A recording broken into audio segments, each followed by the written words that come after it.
मुकद्दस लूका उसका 7वां बाब। जब वो लोगों को अपनी सब बातें सुना चुका तो कुफरनहूम में आया, और किसी सूबेदार का नौकर जो उसको अजीज था बीमारी से मरने को था। उसने यीशु की खबर सुनकर यहूदियों के कई बुजुर्गों को उसके पास भेजा और उससे दरख्वास्त की कि आकर मेरे नौकर को अच्छा कर। वो यीशु के पास आए और उसकी बड़ी मिन्नत करके कहने लगे कि वो इस लायक है कि तू इसकी खातिर ये करे, क्योंकि वो हमारी कौम से मोहब्बत रखता है और हमारे इबादत खाना को उसी ने बनवाया। यीशु उनके साथ चला, मगर जब वो घर के करीब पहुंचा तो सूबेदार ने बाज दोस्तों की मार्फत उसे ये कहला भेजा कि ऐ खुदावन तकलीफ ना कर, क्योंकि मैं इस लायक नहीं कि तू मेरी छत के नीचे आए। इसी सबब से मैंने अपने आप को भी तेरे पास आने के लायक ना समझा, बल्कि जुबान से कह दे तो मेरा खादिम शिफा पाएगा। क्योंकि मैं भी दूसरे के इख्तियार में हूं और सिपाही मेरे मातहत हैं, और जब एक से कहता हूं जा तो वो जाता है, और दूसरे से आ तो वो आता है, और अपने नौकर से कि ये कर तो वो करता है। यीशु ने यह सुनकर उस पर ताज्जुब किया और फिर कर उस भीड़ से जो उसके पीछे आती थी कहा, मैं तुमसे कहता हूं कि मैंने ऐसा ईमान इस्राएल में भी नहीं पाया। और भेजे हुए लोगों ने घर में वापस आकर उस नौकर को तंदुरुस्त पाया।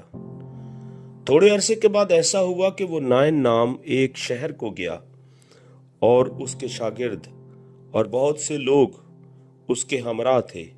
जब वो शहर के फाटक के नजदीक पहुंचा तो देखो, एक मुर्दा को बाहर लिए जाते थे।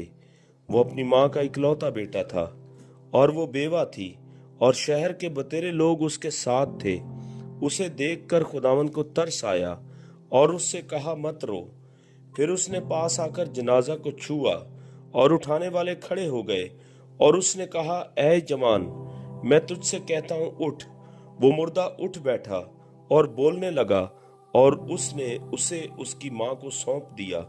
और सब पर दहशत छा गई, और वो खुदा की तमजीद करके कहने लगे कि एक बड़ा नबी हम में बरपा हुआ है, और खुदा ने अपनी उम्मत पर तवज्जो की है। और उसकी निस्बत ये खबर सारे यहूदिया और तमाम गिरदो नवा में फैल गई, और यूहन्ना को उसके शागिर्दों ने इन सब बातों की खबर दी। इस पर यूहन्ना ने अपने शागिर्दों में से 2 को बुलाकर खुदावंद के पास ये पूछने को भेजा कि आने वाला तू ही है या हम दूसरे की राह देखें। उन्होंने उसके पास आकर कहा, यूहन्ना बपतिस्मा देने वाले ने हमें तेरे पास ये पूछने को भेजा है कि आने वाला तू ही है या हम दूसरे की राह देखें। उसी घड़ी उसने बहुतों को बीमारियों और आफतों और बुरी रूहों से निजात बख्शी, और बहुत से अंधों को बिनाई अता की। उसने जवाब में उनसे कहा कि जो कुछ तुमने देखा और सुना है, जाकर यूहन्ना से बयान कर दो कि अंधे देखते हैं, लंगड़े चलते फिरते हैं, कोढ़ी पाक साफ किए जाते हैं, बहरे सुनते हैं, मुर्दे जिंदा किए जाते हैं, गरीबों को खुशखबरी सुनाई जाती है, और मुबारक है वो जो मेरे सबब से ठोकर ना खाए। जब यूहन्ना के कासिद चले गए तो यीशु यूहन्ना के हक में लोगों से कहने लगा कि तुम बयाबान में क्या देखने गए थे? क्या हवा से हिलते हुए सरकंडे को? तो फिर क्या देखने गए थे?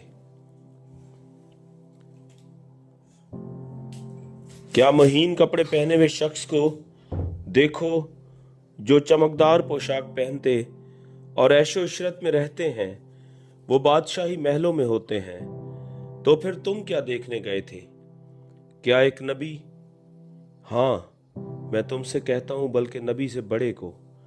ये वही है जिसकी बाबत लिखा है कि देख, मैं अपना पैगंबर तेरे आगे भेजता हूं, जो तेरी राह तेरे आगे तैयार करेगा। मैं तुमसे कहता हूं कि जो औरतों से पैदा हुए हैं उनमें से यूहन्ना बपतिस्मा देने वाले से कोई बड़ा नहीं, लेकिन जो खुदा की बादशाही में छोटा है वो उससे बड़ा है। और सब आम लोगों ने जब सुना तो उन्होंने और महसूल लेने वालों ने भी यूहन्ना का बपतिस्मा लेकर खुदा को रास्तबाज मान लिया।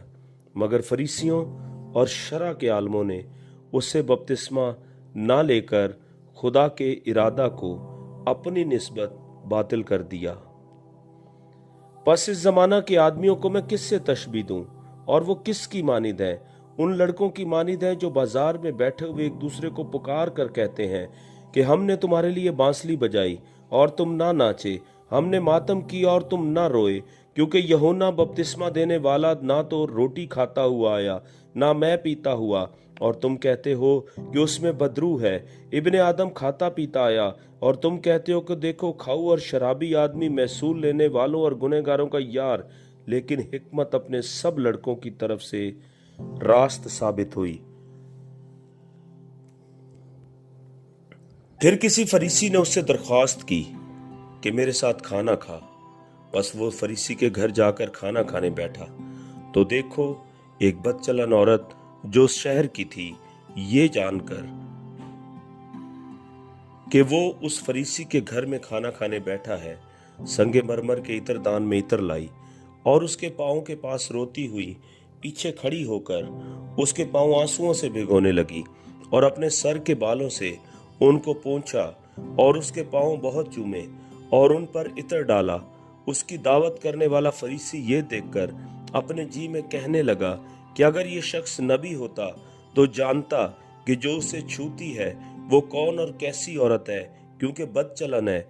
यीशु ने जवाब में उससे कहा, ऐ शमून, मुझे तुझसे कुछ कहना है।